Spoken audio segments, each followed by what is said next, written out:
Assalamu everyone. Welcome to our Tawheed Halaqah. This is our 52nd Tawheed Halaqah. The date is the 13th of October 2025.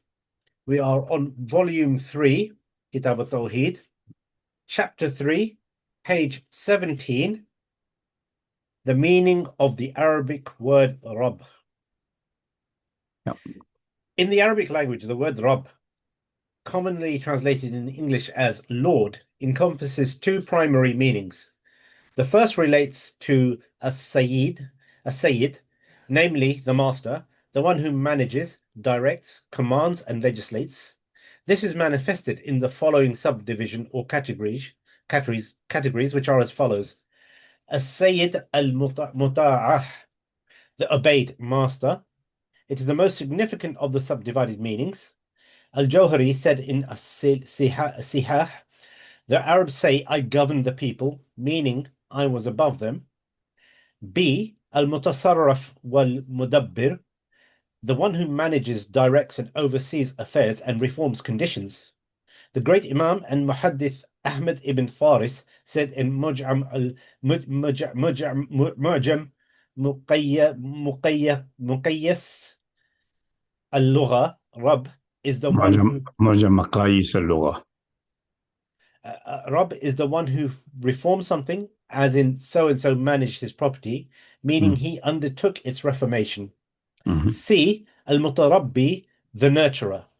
Al-Raghib al-Isfahani said in Mufradat Gharib al-Quran, the word, Rabb originally signifies nurturing, which is the development of something state by state until it reaches its completion.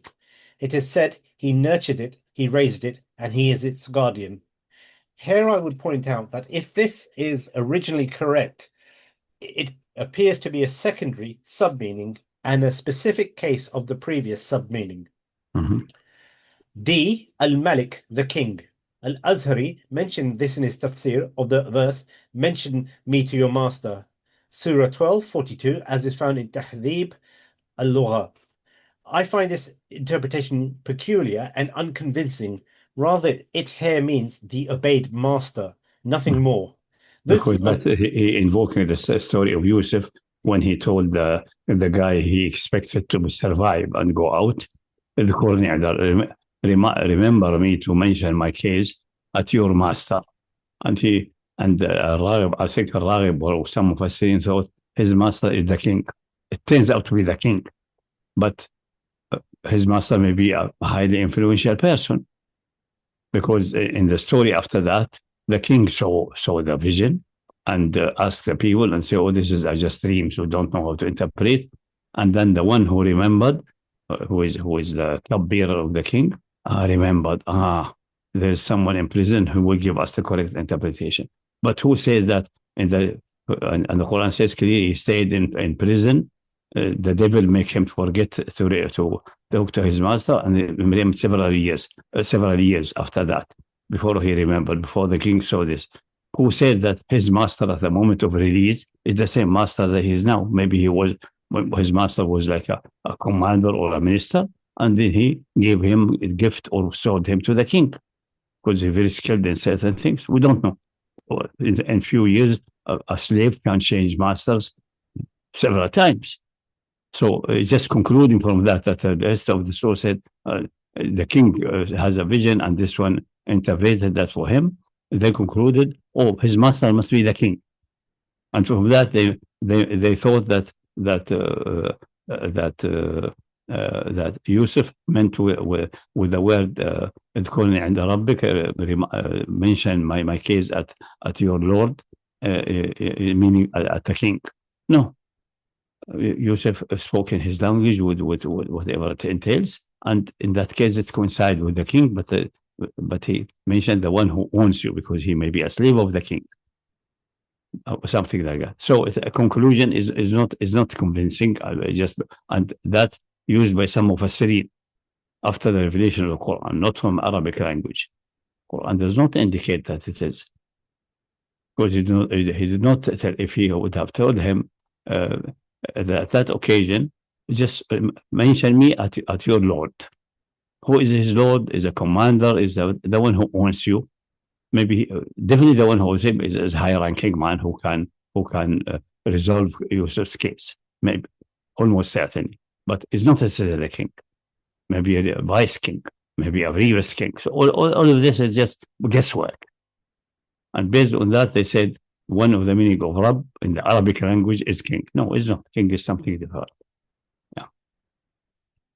So the only thing which are convincing from the Arabic language and the common uses, is that the first one and the second one. But carry on. Mm-hmm. Also, king, a master of a servant can be a king, or it could be a normal person as well. So that doesn't also restrict. Yeah. That's what I mean. That's one of the meaning of it. As found in Tahdid al-Lugha, I find this interpretation peculiar and unconvincing. Rather, it means here the obeyed master, nothing more. This obeyed master could likely be the king of Egypt at the time, as most exegetes assert. Alternatively, it could be a prominent figure from the elite class. If Yusuf's original term had meant king, Allah the Exalted would have rendered it in Arabic as such, especially since the term king is frequently used in the Quran and is specifically applied to the king of Egypt in this very surah. Yeah. The second meaning is that of al-Malik, the owner. In other words, to denote the possessor. Malik, the owner, yeah. In other words, to denote the possessor of an entity or property holding ownership rights that grant the ability to use the entity by consuming it, such as eating bread or the meat of a slaughtered sheep, or enjoying its benefit, like riding a beast of burden. This also includes the right to sell, gift, or lease the entity or its benefit as applicable. That's right. That's Arab, and that's common in Arabic, like Rabbatul Bayt, the lady of the house, the one who owns the house. In that case, doesn't need to be owning in that full sense, but she manages the house and control it, and can buy and sell if she's the real owner, or with the permission of her husband. She can persuade the husband to sell and so on, or Rabbul Dar, or something like that. So the one who owns. You could ask, who is the lord of this guy, this orchard, so and so on. He owns that orchard, that plantation, and things like that. That's known from Arabic and is full in the poetry. So al-Malik is one man, and the other one is the one who commands and has to be obeyed, including legislation. That's essentially the two main meaning. Yeah. Mm-hmm. Okay, carry on. Yeah. This also includes the right to sell, gift, or lease the entity or its benefit as applicable. Thus, the owner, by virtue of ownership, possesses the right of disposal, management, and care. Therefore, the owner is necessarily a managing director. The interpretation made by Al-Azhari of the term Rab as meaning king is one of the defects to be found in the book of linguistics. Indeed, the esteemed Sheikh Abdurrahman ibn Yahya al-Muallami noticed this, as documented in his collected works. It has been reported from some of the Salaf that they interpreted the word du'a in some instances as being ibadah, worship. This interpretation was almost universally adopted by later Mufassirin, but this interpretation is debatable, as it is not recognized in the Arabic language. This is why many linguistics, including those who deal with figurative language, such as the author of Al-Qamus, the author of Al-Asas, and that of Al-Misbah, didn't mention it. Even Al-Raghib, whose book focuses on the unique expressions of the Quran, did not mention it. Those who did mention it, like the author of Lisan al-Arab, did so only in the context of interpreting Quranic words. This is one of the most significant flaws in linguistic books. They adopt certain words that appear in the Quran, interpret them based on the understanding of some of the Salaf or their own inferences from context, and then establish these interpretations as part of the language. The Salaf were lenient in their expressions, relying on the understanding of the listener. They might interpret a word by its implication, by something that falls under its general meanings, or by other contextual indications, as noted by meticulous scholars. This approach has led to a great deal of variance in their interpretations. As for what they inferred from context, they might have been mistaken. Therefore, it is inappropriate to assert that such interpretations represent the language when a reader of linguistic books encounters a definition like al-hard, al-manah, Hard means prevention. They take it as a certain transmission, not realizing that the author might have understood it from the context of the verse. This situation has its own implications. As a word or term, a Rabb, it is more expressive and stronger in meaning than the terms as-Sayyid and Mhm. al-Malik, although it is synonymous with them in most contexts. Mhm. The Rabb or Sayyid necessarily implies being the one who commands and forbids, otherwise, he would not be a sovereign or a ruler. This is necessarily understood from the Arabic language and the Deen of Islam by way of its text, as illustrated by Allah's words recounting where the Prophet Yusuf salam said to his fellow prisoners, أما أحدكما فيسقي ربه خمرا. Khamra. Fellow prisoners, one of you will serve his master with wine.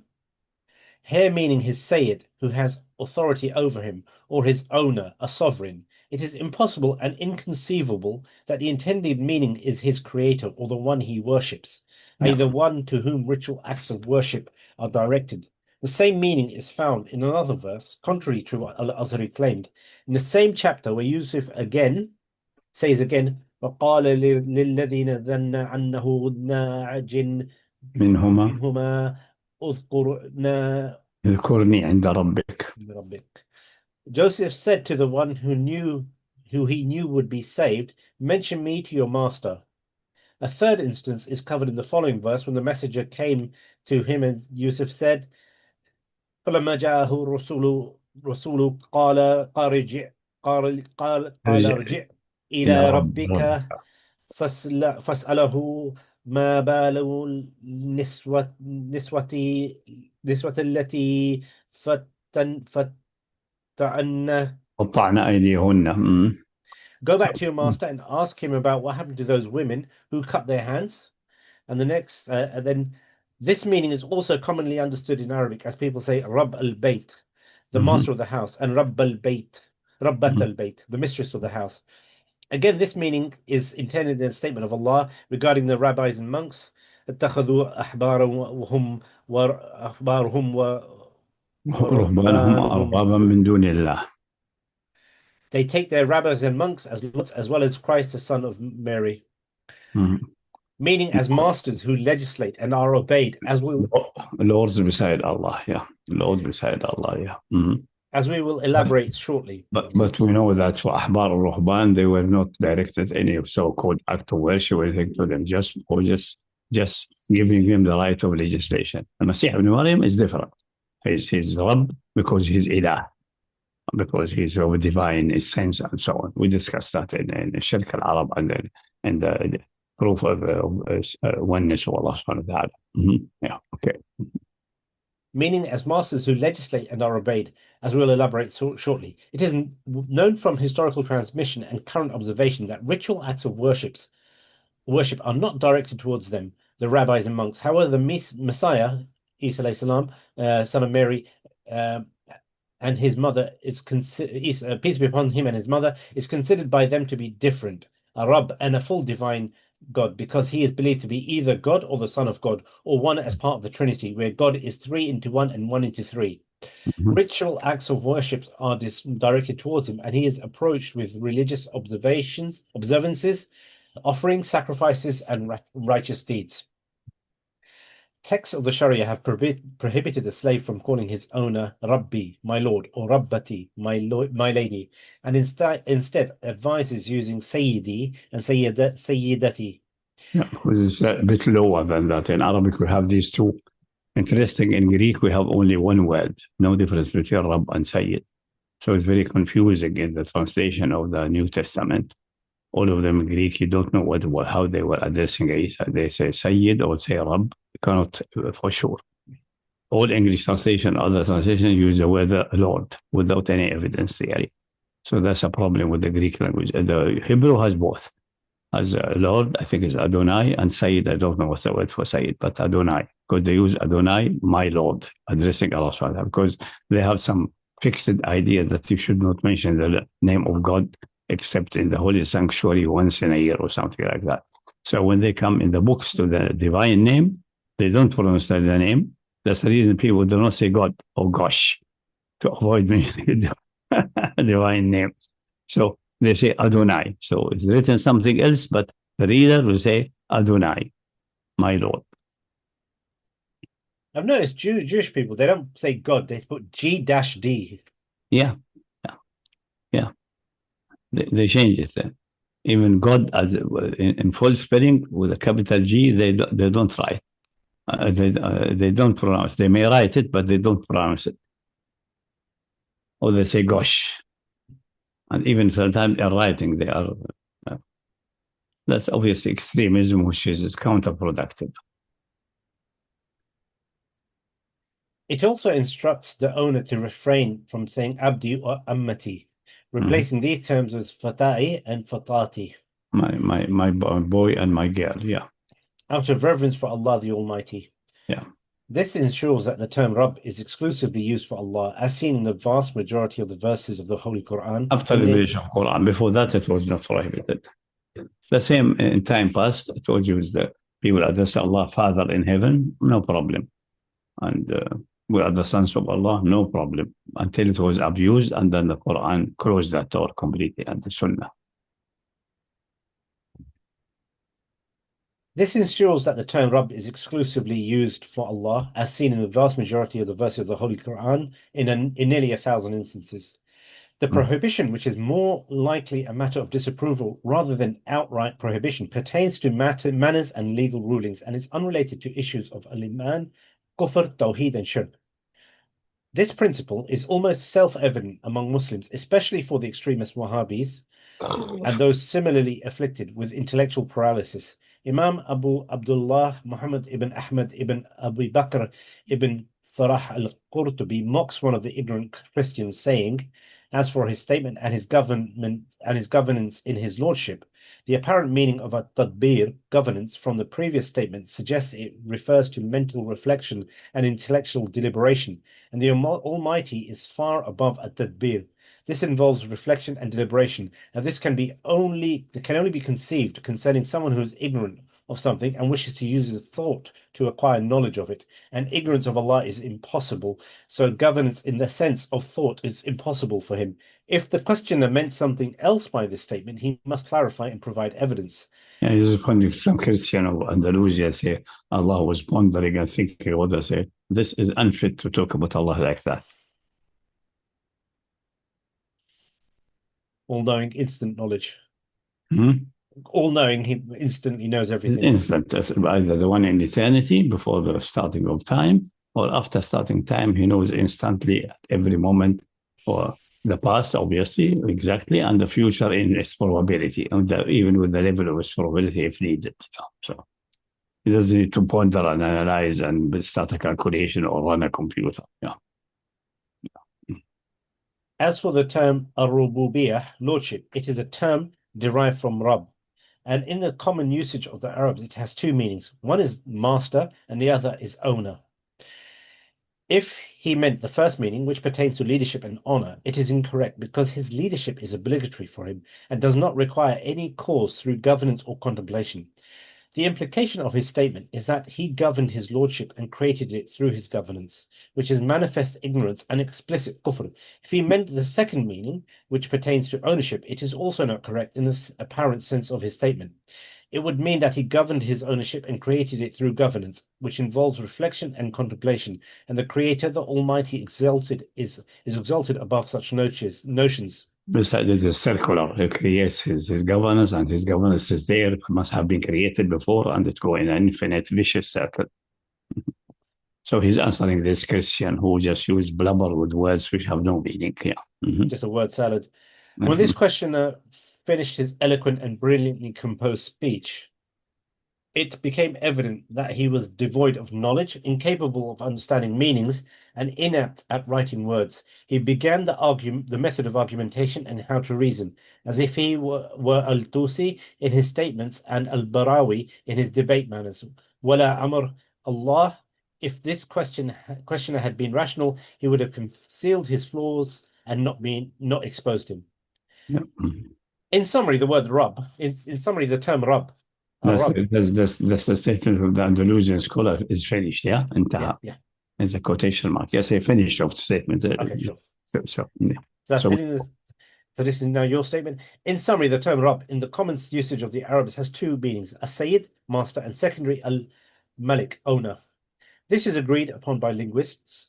However, the esteemed scholar and hadith expert Ahmad ibn Faris deviated from this ijma in his book, which is entitled Mujam al-Muqayyis al-Lugha, where مقاييس Muqayyis مقاييس Muqayyis, okay, مقاييس Muqayyis al-Lugha, where he's مقاييس the plural of مقياس.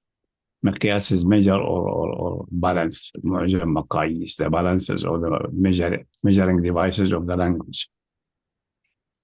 where he said the root ba al-ba and ra al-ra indicate two fundamental meanings.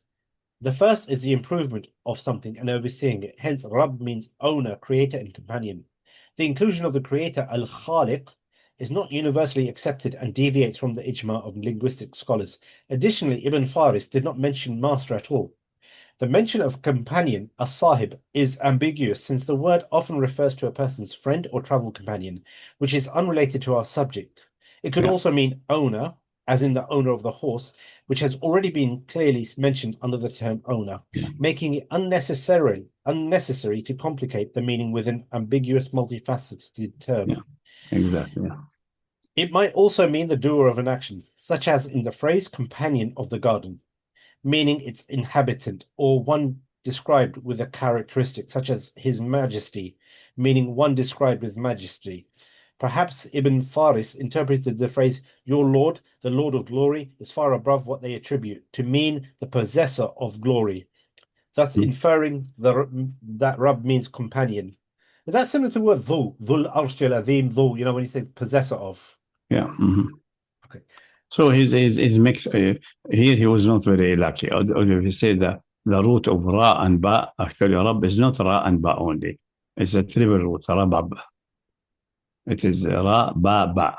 And usually Ba next to Ba, in most situations, it will be idgham. They will be compactified in one with a shadda. It will become heavy. That's it.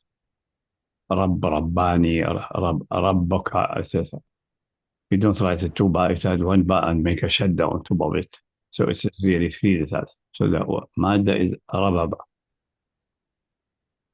While the people who claim it is sustaining and so on, most likely they confuse it with rabawa, growing, yarbu. Riba is growing things. Yeah. So most likely that, but someone can analyze that linguistically in more detail, but we don't need that. There's some blunders coming from some later. Every scholar, every human being will have his mistakes and blunders, except the infallible ones. And they ended by Muhammad. That's it. So don't take, that's the reason you have to scan all dictionaries, because there will be some interference from the current usage, but people sometimes regard the current usage at that time as being the authentic one, neglecting that it may be a new convention invented after the time of the revelation of the Quran. But it's not the Arabic language of the revelation. It's a later version of Arabic, a later convention, which we can call Arabic also, but it's a derivative one. And if you try to apply that to the Quran, this will be unfair, because not the language has revealed that conventional one. It has revealed the language at a time between 610 Anno Domini until 632. That's the time. The Arabic of that time is the Arabic of the Quran. After that, new words have been added, new derivatives, constructs, new inventions have been found, and people invented new names for them and so on, which is perfectly fine. The language grows, but you have to be, if you want to interpret the Quran, you have to be hell-bent and careful about what was really the language of the time of revelation.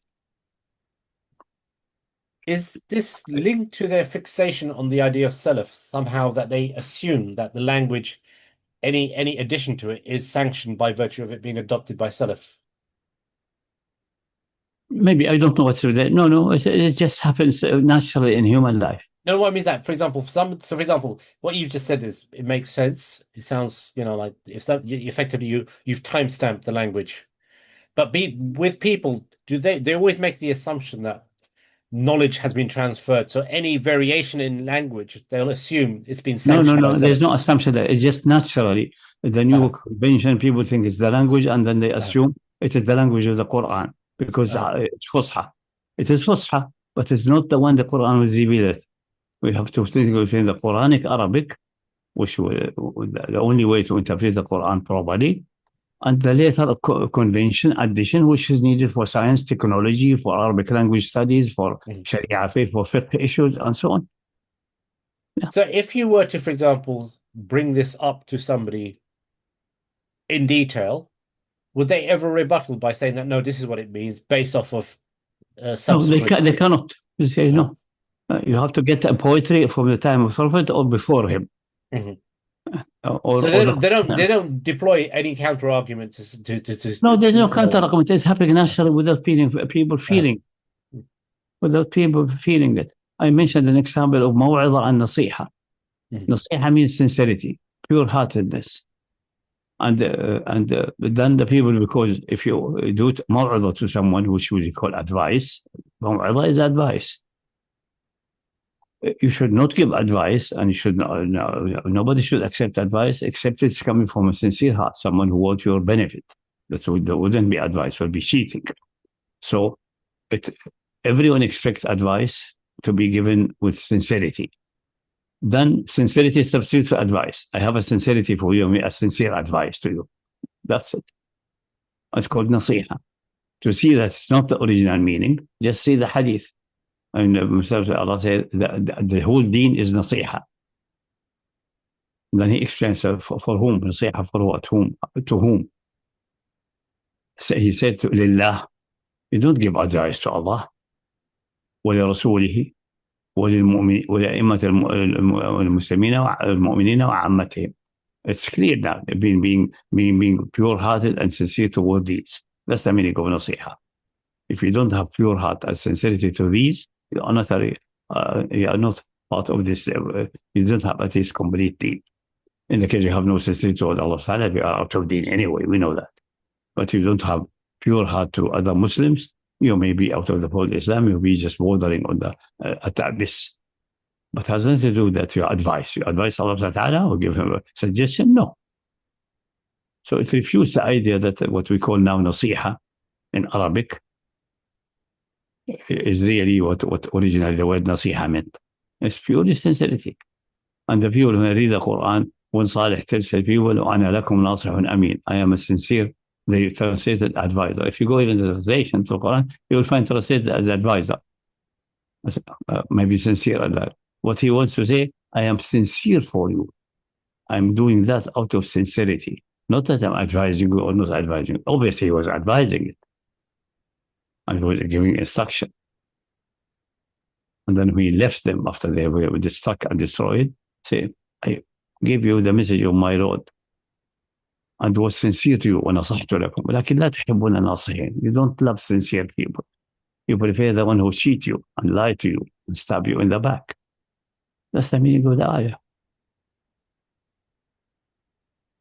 Yeah, that's one of the clearest examples. Continue with it. I've got exactly. Continue, yeah. It might also mean the doer of an action, such as in the phrase companions of the garden, meaning its inhabitants, or one described with the characteristics, such as his majesty, meaning one described with majesty. Perhaps Ibn Faris interpreted the phrase your Lord, the Lord of glory, is far above what they attribute to him, to mean the possessor of glory, thus inferring that Rabb means companion. However, it is more likely that it's an abbreviation for the Lord described with glory, as the context supports. Ibn Faris' approach here is similar to that of Al-Azhri, interpreted Rabb as meaning king, and we have previously explained that this is one of the significant flaws in linguistics books.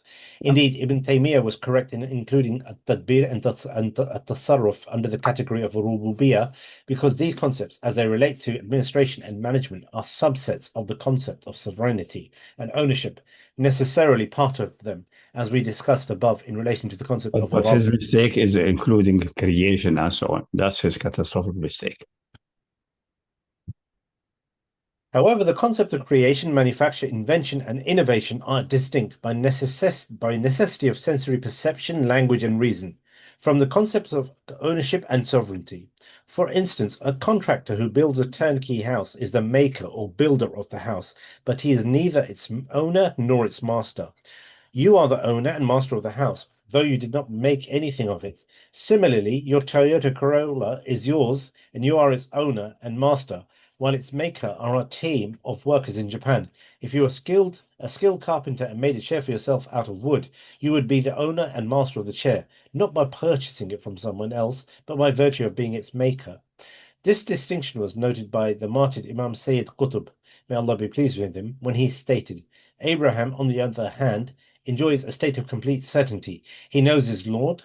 His thoughts are full of the truth of his oneness. Hence he says with absolute clarity, Your true Lord is the Lord of the heavens and the earth. He who created them, and I am a witness to this. 21:56. He is the Lord, and he is one Lord, the Lord of the people and the Lord of the heavens and the earth.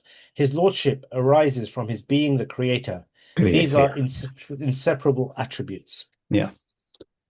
That's in في ظلال القرآن. But it's not the meaning of Lord, but it, in the case of the divine, because the initial creation, let us say the beginning of the creation, later on, some creation can create something for other, will be buy, sell, and so on. But let's say the fundamental one in eternity, when he kickstarted the universe, he created the universe. He is the only creator. There's nobody with him at the time, absolutely single, unique, and divisible. So he created this universe, created for, he is the creator, and he created for himself. He's the owner, and he is the manager of the universe by necessity. So he, for the universe, for parts of the universe, obviously, in absolute term, he is the Lord, and he is the absolute sovereign because he is the creator. But for other entities, it's not necessary. It's absolutely not necessary. Like, for example, there's monks and scribes. The monks and scribes did not create anything. They just legislate, and people give them that right, or believe they have that right, or believe in the divine right of kings. These are all false beliefs, but with this way they attributed to these people things which should not have been attributed except to Allah subhanahu wa ta'ala. Because this touched absolute sovereignty of Allah subhanahu wa ta'ala. But they didn't create anything, and nobody claimed they have created anything, and nobody claimed they have some kind of divine essence. Generally, nobody claimed anything like that. Yeah. Isa is another issue we discussed elsewhere. He's the Rabb because of other issues. Because he's essentially the creator, or the son of the creator, or a creator and the son are the same thing, or not the same thing, and so on. They've attributed divine attributes to him, yeah. Yeah, it's essential divinity. So he is essentially, if you take Trinity seriously, the Son is not the Father, and the Father is not the Holy Spirit, and the Holy Spirit is not the Son, but the Son is God with a capital G. The Father is God with a capital G, and the Holy Spirit is a God with a capital G. That's the best representation I have. So, who created the universe? You can say the Father, and you can say Isa, with equal rights. And from that, he is then the Lord of the universe. And also must be the absolute sovereign. That's another reason for being a Rabb. Yeah? Okay. Therefore, the concept of maker and similarly creator, innovator, and originator is distinct from the concepts of master or owner. There is no justification for conflating creatorship with lordship, as Imam Ibn Taymiyyah erroneously did, driven by his fervent desire to refute the theologians' claim that creatorship is the most specific attribute of divinity. He was followed in this by Muhammad ibn Abdul Wahhab and his Wahhabi sect, who followed their leader and totem blindly. These are linguistic and rational axioms, yet the Wahhabi sect has failed to grasp them. This is unsurprising, as their members are described as reciting the Quran, yet it does not go beyond their throats. Their worship and striving is to impress people, yet they themselves are impressed by it. That reaches the extent where if one compares his prayers to theirs, or even their fasting, they would think it somehow deficient. One of them declared, Ilm al-Qalam, as ignorance, and ignorance of ilm al-kalam is knowledge. Another stated, whoever engages in logic has committed heresy, seeking refuge with Allah from such a notion. The inevitable consequence of their rejection of contemplation and thought, coupled with their self-admiration and self-righteousness, is that they call to the book of Allah, but they have nothing to do with it, and they pass through the deen That's like why an arrow. that's the wording of the hadith. يدعون إلى كتاب الله وليسوا منهم في شيء. That's part of the hadith al-Nabawi. It's not my wording. But I made it so, adopted it, so it is usually when I mention them, I have the feeling that they should be bashed. I bash them with this, with these characteristics. That they read the Quran, they don't digest it, they go deep into rituals and so on, until you disrespect your own prayer compared to the prayer, your fasting to the fasting, and so on. And they themselves are admiring themselves, are regarding themselves as supreme to everybody else, and this drives them to more of these rituals until they become completely obsessed and absolutely self-righteous. And then they claim they refer to the Book of Allah. In reality, they have nothing to do with Him, because the Book of Allah should make you in a state of mind opposite to that. So you have nothing to do with Him. You may have blabbered some sentences there without understanding what they mean, ultimately what they result in. And then if they become not peaceful and pull the sword, then it's almost impossible to discuss with such people. The only way is to exterminate them until they put the sword down. That's it. That's the hadith. Multiple hadith, not one or two. That's mutawatir, essentially. Next. And they call to they have nothing to do with it, and they pass through the deen like an arrow passes through its prey. They will kill the people of Islam and leave the idol worshippers. Yeah. As we observe these days with the criminal and bloody gang that calls itself ISIS. Thus the compassionate advisor, peace and blessings be upon him and his family, said, wherever you find them, eliminate them, for in that there is a reward with Allah on the day of resurrection. The word he used, they put them to sleep, animuhum. So extinguish them completely, not just kill individuals, but exterminate them completely, eliminate them, put them to sleep. If they don't use the sword, leave them where they are. Let them blabber whatever they want. Because if it's matter of discussion, these points of view would be defeated and eliminated. The problem is they pull the sword. Then it becomes bloodshed, and they become, some of their families think they are treated unjustly, and they try to take revenge, and back and forth. It becomes really a miserable disease which can go for decades or centuries. But if they are not pulling the sword, like many of Al-Hadith in India and many are, they are secluded in their ivory towers. Let them seclude until Yawm al-Qiyamah. No problem. Evidence, the Hadith of the Khuwaisara. Yeah.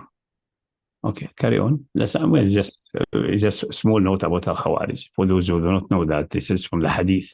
This description is not from my mind or my taste. Okay, we're on to the next chapter. This is quite a short one, so we can finish this chapter, inshallah. Yeah. That's chapter 4, the linguistic origin of the Arabic word ilah. Yeah. Mm-hmm. The term ilah is written as such in the Quranic script and in the declaration of faith, La ilaha illallah, which is, although it is pronounced as ilah, it is akin to in Arabic and similar terms. Is that in Hamza with a bottom sign of Hamza, Lam ha, but actually pronounced, it is not ilah, it is ilah. So after the Lam there is an alif, but that has been dropped in the writing, ilah. That's the writing, but the pronunciation is always ilah. Like Rahman. Rahman is written always Rahman. Always, everywhere in the Quran, especially in the Basmala, Rahman. But pronounced always Rahman, with alif between a meme and then. Yeah. So it's ilah. What's the origin of that? We have to go to the Semitic languages to see how it seems to be quite ancient. Okay, carry on. It is akin to in Arabic and similar terms in other Semitic languages such as Aramaic and Syriac. Examples include the term El, found in names like Israel, Israfil, Mikael, Gabriel, Azrael, Emmanuel, Azazel, among others. In Hebrew, appears as Eloah and Elo, in the plural form as Elohim. The plural form can denote either multiple gods or a plural of majesty, which is common in the text of the Old Testament. It appears that the ancient Hebrews were flexible with the meaning, sometimes using Eloah, and Elohim to refer to a sovereign master or a respected lord with high status. In addition to their primary use for divine beings, i.e., supernatural entities. An example of this is the description of Moses as Elohim to Pharaoh in the book of Exodus. And similarly, for Aaron in the book of Exodus 4:16, this is explicitly stated in the original Hebrew text, and the famous translation is quite close. The Lord said to Moses, "See, I have made you like God to Pharaoh, and your brother will be your prophet. Also, he will speak to the people for you, and it will be as if he were your mouth, as if you were God to him." Similar usage can be found. Meaning master Mhm. does not mean God in the sense of ilah in Arabic, but that's meaning that ilah has a similar meaning like Rab at that time, master or super master or something like that. That seems to be at these ancient times. We don't have exact records or big libraries of description of philosophy, so we can really see what's the deep meaning. Maybe there was barely any philosophy of relevance we can. So we have just to make guesswork. So Ilah originally maybe 1,000 years before Christ, or even more, like 1.5 millennium or 2 millennia. It is essentially a Rab. The concept of creation, ex nihilo, and all these deep things were almost unknown. And nobody was required to go. There was not enough knowledge and mathematics and philosophical thinkings there to go into this depth yet. So it was sufficient to talk about the master. So obviously, assuming that using these terms in the Old Testament as we have in our hand is the original one, and there's no falsification, but doesn't seem to be any reason to fabricate in that. It doesn't seem to be any reason. The use of Elohim in the plural of majesty may be an abbreviation of Ilah Elohim, Ilah al-Aliha, Rabb al-Arbab. It may be like that. Even until now in Arabic, they speak about the king. They call him a shuyukh, the sheikhs in plural. It's actually abbreviation of sheikh al-shuyukh, the sheikh of shuyukhs, the master of masters. That's because it seems to be, especially in Najd, they hated the word Malik. So they ran away from say Sheikh al-Shuyukh. I met the Sheikh al-Shuyukh. If someone who visited King Abdulaziz, he doesn't say I visited King Abdulaziz. They don't like the word king. They were not yet trained to be slave 100%. So they say Sheikh al-Shuyukh. Go to the Shuyukh, complain to the Shuyukh. You think it's like a council of Shuyukh. No, it's King Abdulaziz. It's called Shuyukh. Things like that. Linguistic convention over time change and so on. So this is the use of Elohim. Obviously, some Christians say, "Oh, you see here, this the Trinity is hidden, just pre-announced." Anyway, okay. Be happy with your Trinity. Okay. So carry on. Okay. Similar usage can be found in other passages.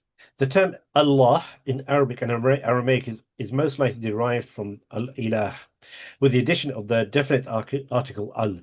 Over time, this term has been so widely used that it's become a seemingly non-derived original term. It has come to signify the sacred, majestic, and exalted divine being, the God of Abraham, Ismail, Isaac, and Jacob, and the God of revelation and the prophets among the Israelites, and the God of revelation and the prophets outside of the Israelites. His essence is sanctified and his names are blessed. The transformation likely occurred as follows. The original term was ilah, then the definite article al was added, forming al-ilah, ilaha. For ease of pronunciation, the hamza, the glottal stop in al-ilah, was omitted, resulting in Allah. Further simplification involved merging the two lams, known as idgham kabir, leading to Allah, where the initial lam became part of the root. Eventually, the long vowel after the merger was deemed too heavy and was shortened, producing the term Allah.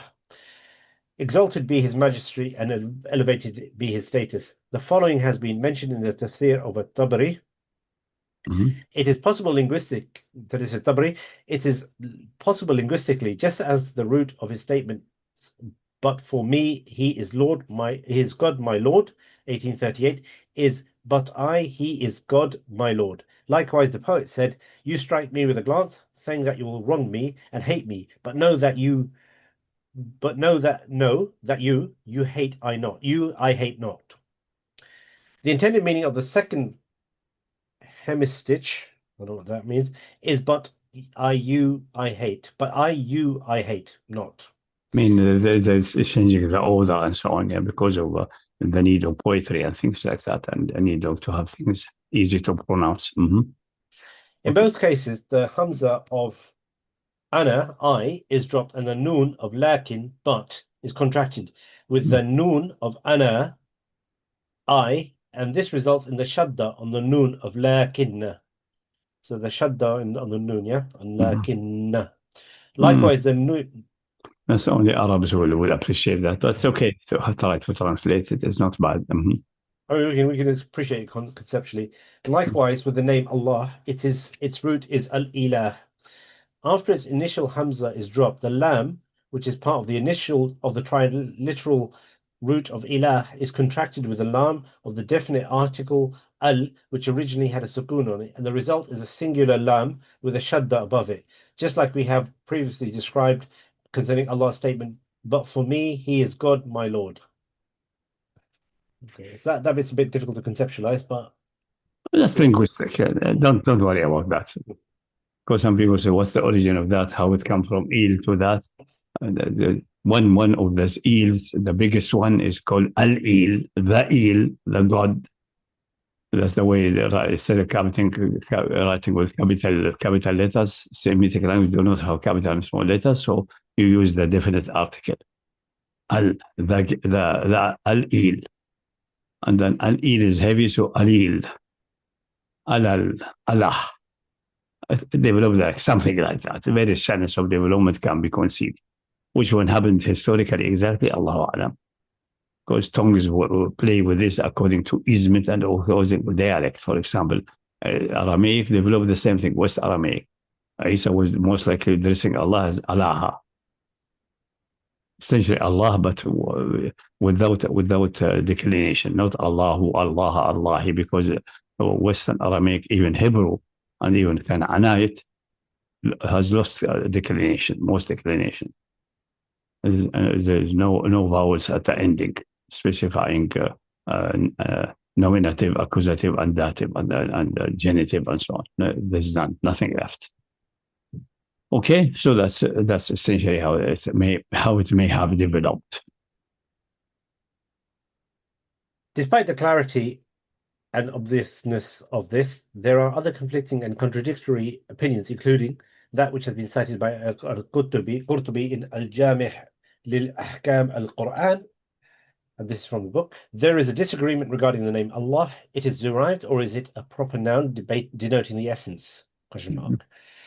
Many scholars have supported the first view. They differ on its derivation and origin. Sibawayh narrated from Al-Khalil that its origin is ilah, like fi'al, and the alif and lam were added instead of the hamza. Sibawayh said, like an-nas, whose original form is an-nas, it is also said that the original word is lah, and the alif and lam were added for grandeur, which is the choice of Sibawayh. He cited, lah ibn ammi, by God, son of your uncle, you have not surpassed in nobility over me, nor are you my protector to disgrace me.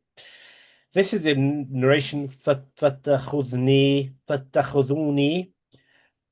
with the kha mu'jama dotted, meaning you control me. Al-Qisai and Al-Farai said the Hamza, the meaning of a Bismillah is Bismi illah.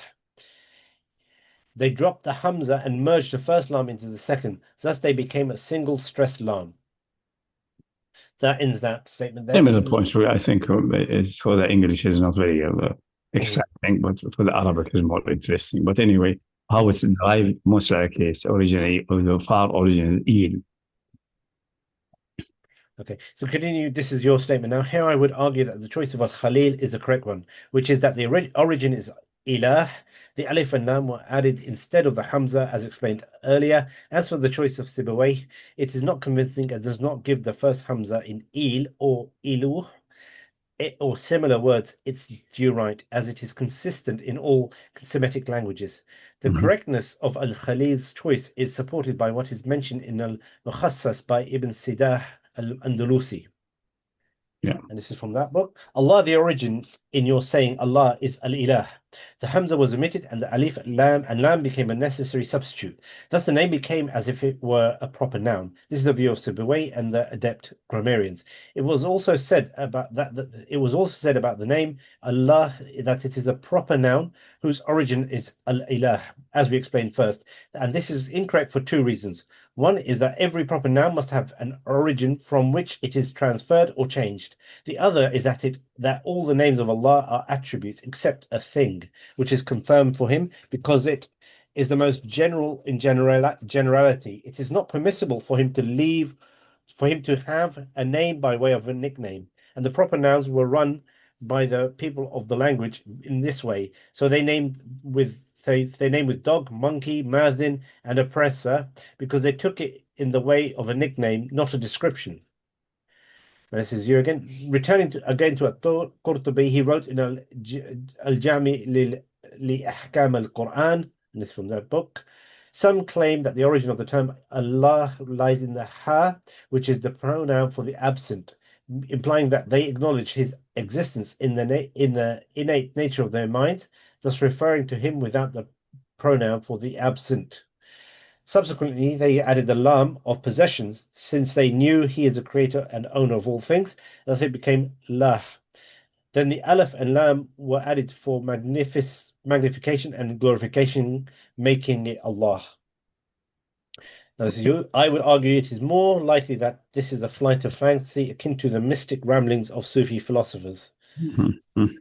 It may also be related to what is mentioned in the Old Testament. In the well-known translation, then Moses said to God, when I come to the Israelites and say to them, the God of your ancestors has sent me to you, and they ask me, what is his name? What shall I say to them? God said to Moses, I am who I am.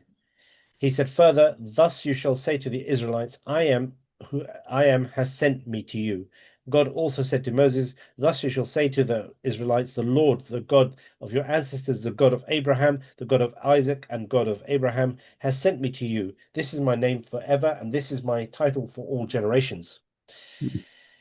It is, this is your statement, it is apparent from this that the original Hebrew text, which is Ehyeh Asher Ehyeh, when correctly pronounced, perplexes translators. Thus they said here in the well-known translation, I am who I am, meaning I am the eternal being. Here is an alternative translation of the entire text that avoids translating problematic words and phrases. And this is from that text. Hence, then Moses said to God, here I come to the Israelites and say to them, the God of your ancestors has sent me to you. And they asked me, what is his name? What shall I say to them? God said to Moses, Ehyeh Asher Ehyeh. And he said, thus you shall say to the Israelites, Ehyeh, and has sent me to you. God also said to Moses, thus you shall say to the Israelites, Yahweh, the God of your ancestors. Which is the 4 letters, which nobody knows what's the correct translation, pronunciation. The common pronunciation now is the Yahweh, Yahweh, like Netanyahu, and this drop the A in that case. As Yahweh, Jeremiah, and so on. Jeremiah, and so on. So these names also end with the Netanyahu means the gift of Allah. This to the story, inshallah. So that's how they pronounce it, but it is in the original writing. It's the 4 letters, so called Holy Tetragrammaton, or whatever they call it. The 4 the sanctified 4 letters. The God of Abraham, the God of Isaac, the God of Jacob has sent me. This is my name forever, and this is my title for all generations. Note that YHWH is not vocalized because it is most likely truly four letters that should be pronounced as an individual letters like Yod, He, Waw, He in Hebrew. But Jews refrain from pronouncing it, instead saying Adonai, the Lord, my Lord, during prayer or religious lessons, or pronouncing Hashim equals the name. In other words, it was a secret that only the high priest was allowed to pronounce once a year in the Temple of Jerusalem. After the destruction of the temple and the extinction of the priesthood, the pronunciation became known. Here are alternative translations of the significant phrase Ehyeh Asher Ehyeh. In the Jesuit Father's translation, it is rendered as I am who I am. The common Arabic translation states I am who is. However, the closest to the Hebrew linguistic form is I will be who I will be in the first person form. Alternatively, in the third person form, he will be who he will be. In the expression of the mystic philosophers, he who is, or succinctly, he is he. This indicates that the most specific attribute of God is being or existence, either one who has existed from the ancient past, who exists in the present, and who will exist in the future furthermore. This understanding was known to some Muslim scholars of old, as mentioned in the margin of Lisan al-Arab by Ibn Manzur. His statement, that is from that book, I guess, his statement and their sayings, Haya Shar Haya means O living, O sustainer in Hebrew. Similarly, in At Tawheed and in Takmila, Sarani said, this is incorrect, and this phrase is not derived from this root. I mean the root sharh, and some say ahya sharhya, like ahya, all of which are distortions. Rather, it is ihyay, with a kasra on the hamza and sukun on the ha and ashr, with a fatha on the alif and sukun on the ra, followed by ihyay. The same as the first, and it is a name of God, glorified be He, mentioned, meaning the eternal, who has always been, as a Jewish rabbi from Aden Abyan read it to me. And that ends Yeah, that bit. that's. I think they got that from this specification, Ehyeh Asher Ehyeh, all these details. That's from Yemeni Jews, not from Palestinian or Babylonian Jews, because these guys lost the pronunciation after the destruction of the temple. But the one in Adon soon survived that, and made they have the old name and correct pronunciation since the time of the Queen of Sheba, since the time of Sulaiman. So they do not got infected with this bid'ah. So they kept that, maybe. But we have also no real historical record and so, but it's only secondary, really. Although it's interesting to check that. But see, Ibn Manzur checked that with one rabbi from Adan Abyan, from South Yemen, from Adan itself. And there's still Jews there. Most of them did not migrate to Israel, and that was wise from them, because it would have been a losing business. So they are there, and they have old copies of the Torah and things like that, but nobody really attended to them that thoroughly in the recent 200 years of research. Okay, carry on. In any case, if what came about Allah in the Old Testament is correct and free from alteration and distortion, and although it has not been preserved from omission and truncation, as attested by the Quran, reason, and history, which strongly suggests this, it is a definitive argument that the ancient Hebrews did not have a proper noun for God, exalted is He. Hence, Allah coined the same YHWH for them. This is further confirmed by the text of the Torah, the Old Testament, where it is stated in Exodus, God spoke to Moses and said to him, I am Yahweh. I appeared to Abraham, Isaac, Jacob as El Shaddai, but my name Yahweh. El Shaddai, the strong God, the Shadid, the tough God. But the my strong, name, the real God, not the fake ones that people worship. But by my name Yahweh I was not known to them. When Abraham was 99 years old, Yahweh appeared to Abraham and said to him, I am El Shaddai, walk before me and be blameless. In Arabic, El Shaddai means the Almighty God. All of this becomes irrelevant after Allah, exalted, glorified and exalted be His name, chose for His sacred self the term Allah in the Arabic language. This term is also found in Western Aramaic, known as Syriac, which was the common language during the time of Jesus, son of Mary, peace and blessing be upon him, and his mother. Thus, Allah is glorified and also exalted be His name, Himself translated the correct meaning of the phrase Ihyay Asher Ihyay into Arabic in His address to Moses. I am Allah, there is no God but me, so worship me and keep up the prayers so that you may remember me. In his tafsir, Al-Qurtubi writes, the second opinion, endorsed by a group of scholars, including Ashafi, Al-Ma'ali, Al-Khattabi, Al-Ghazali, Al-Mufaddal, and others, and narrated from Al-Khalil and Sibwi, holds that the definite article Al is integral to the structure of this name and cannot be omitted. Al-Khattabi argued that the evidence for the definite article being intrinsic to the name and not merely for definition is the use of the vocative particle with it, as in Ya Allah. The vocative particle does not exist with the definite article for definition, as one does not say Ya Ar-Rahman or Ya Ar-Rahim, but rather Ya Allah, indicating that Al is the part of the name structure and Allah knows best. Yeah. I would argue, this is your statement, I would argue that the second opinion, which denies derivation, is likely incorrect.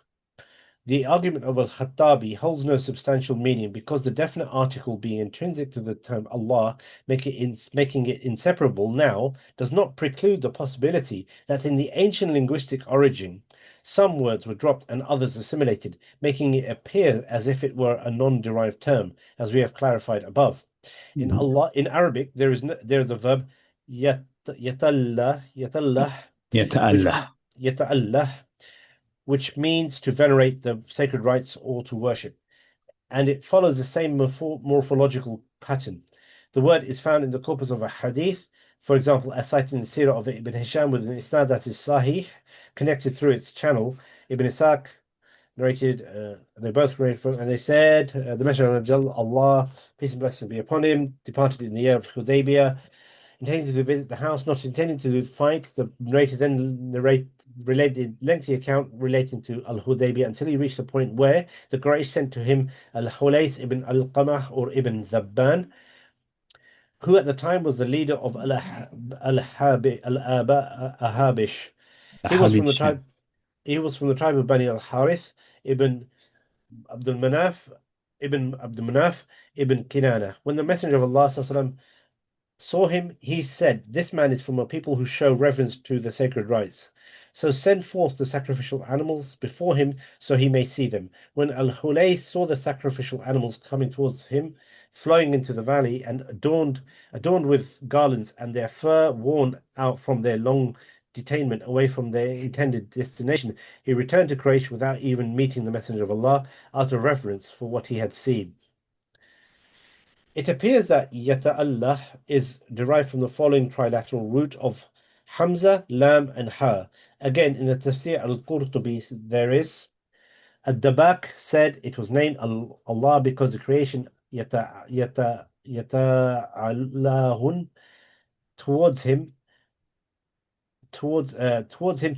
for their needs and supplicate to him in their hardships. Al-Khalil ibn Ahmed mentioned because the creation ya'lahun towards him with a fatha on the lam and ya'lihun with a kasra on the lam are both dialects. It is also said to be derived from aliha, meaning to worship, and ta'allaha, meaning to devote oneself in worship. Thus, in the verse, and forsake you and your gods, 127, based on this reading, Ibn Abbas and others said, and your worship. Further to this, the following has been cited is Tafsir Imam al-Tabari. Abu Ja'far said, as for the interpretation of Allah's statement, exalted is He, Allah, it has the meaning in accordance with that which was narrated to us from Abdullah ibn Abbas. He is the one whom everything serves. He is the one whom everything serves and which every creature worships, and that to which Abu Gharib narrated to us. He said Uthman ibn Sa'id narrated to us. He said Bishr ibn Umarah narrated to us. He said Abu Rawq narrated to us from a Dahak from Abdullah ibn Abbas. He said, Allah is a possessor of al-uluhiyya, divinity, and al-ubudiyya, the quality of being worshipped above all of his creation. Thus, if someone says to us, does the name of Allah have a trilateral verbal root, fa'ala yaf'alu, upon which his proper name is used, it is said in reply, there is no indication that this verb has been used before, has been heard used within the Arabic language, but by istidlal, inference, it has one. But by istidlal inference, it has one.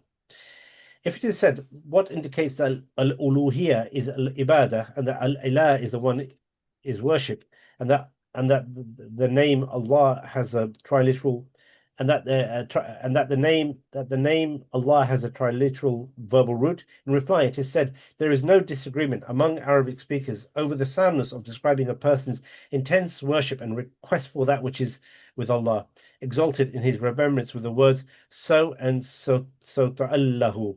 An example of that is Rabah ibn al-Hajjaj provided in Rajaz style. The abundance of chaste beauties comes from Allah, who glorify Him and say, to Allah we belong and to Him we shall return on account of my intense piety.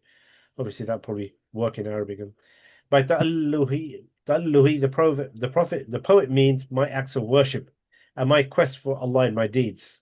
But it's all later. The only one we have time with the Prophet and before is that the Prophet sent the Hadi in Hudaybiyah, because this man belongs to people يتألهون, people who respect the rituals of Hadi and so on.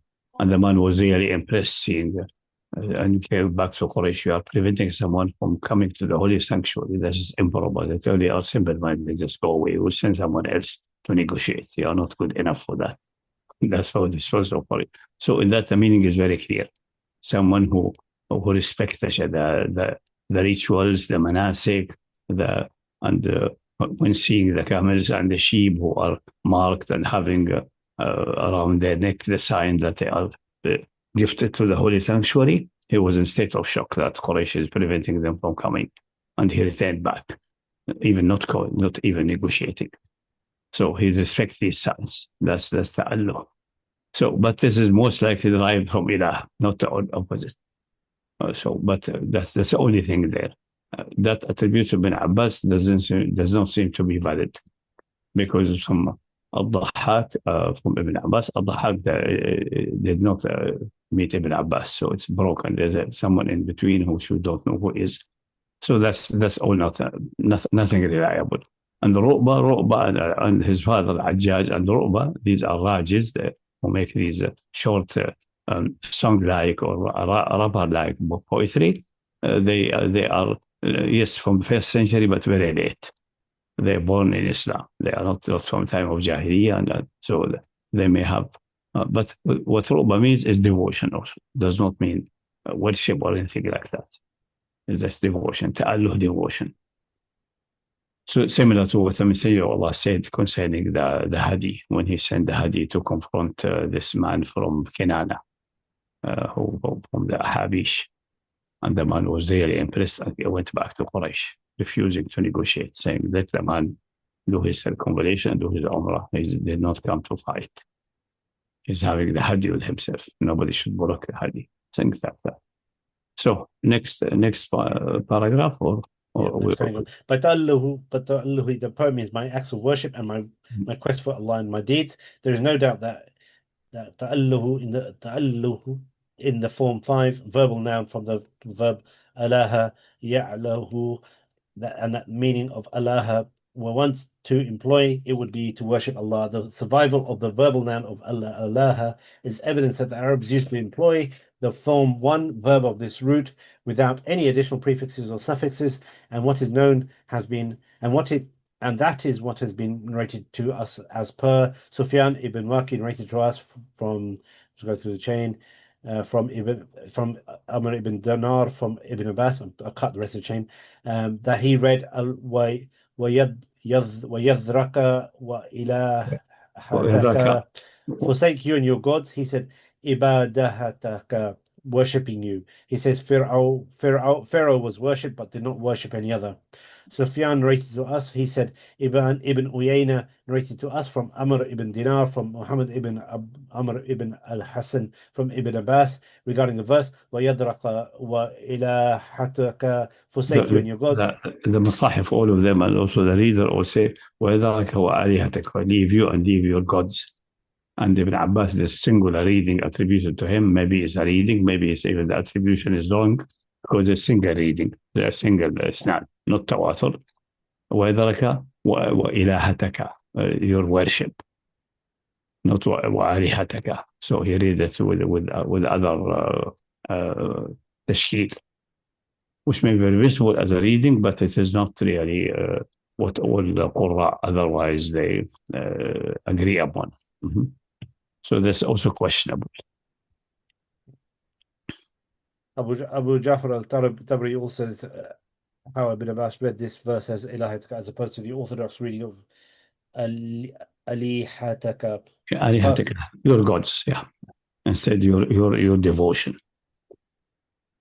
Al-Qasim narrated to us, he said, Al-Husayn ibn Dawood narrated to us, he said to me from Mujahid, where he says, Ya wa yathraka wa ilahataka, forsake you and your gods, and he said, and worshipping you.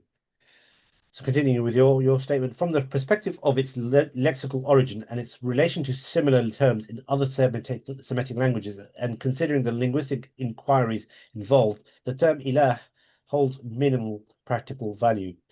This is in stark contrast to the term Rabb, due to the inconsistencies and contradictions in linguistic investigations which fail to elucidate the meanings that would have been evoked in the minds of the eloquent Arabs during the time of the Quran's revelation, when they uttered or heard this term ilah. To illustrate the limited utility of these linguistic inquiries, consider the following examples, which highlight their often fruitless and misguided nature. The first of which is found in Tafsir al-Qurtubi. It has been said that it is derived from walah, meaning bewilderment, and al-walah signifies the loss of reason. It is said a man is walih and a woman is waliha, and walih, muwalli, is water that has spread in the deserts. Hence, Allah the Exalted causes intellects to be bewildered and minds to be perplexed in understanding the realities of His attributes and contemplating His essence. According to this interpretation, the root of ilah is walah, and the hamza is substituted from a waw, and it is substituted in like Sufi imagination. There's nothing. Imagining things. No linguistic reason for that, and no comparison with other Semitic language. Nothing. It's just imagination. Pure conjecture. Something like guesswork.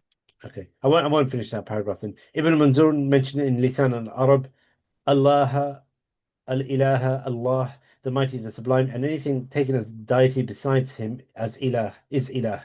According to the one who takes as such, and the plural as is al-ilah, al-aliha, the asnam, idols are named that aliha because they believe that worship was due to them.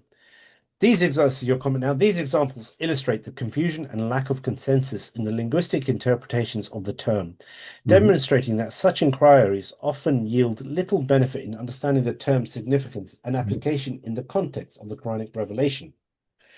So this finishes this chapter. I think it's a good place to stop here. Stop here, yeah, because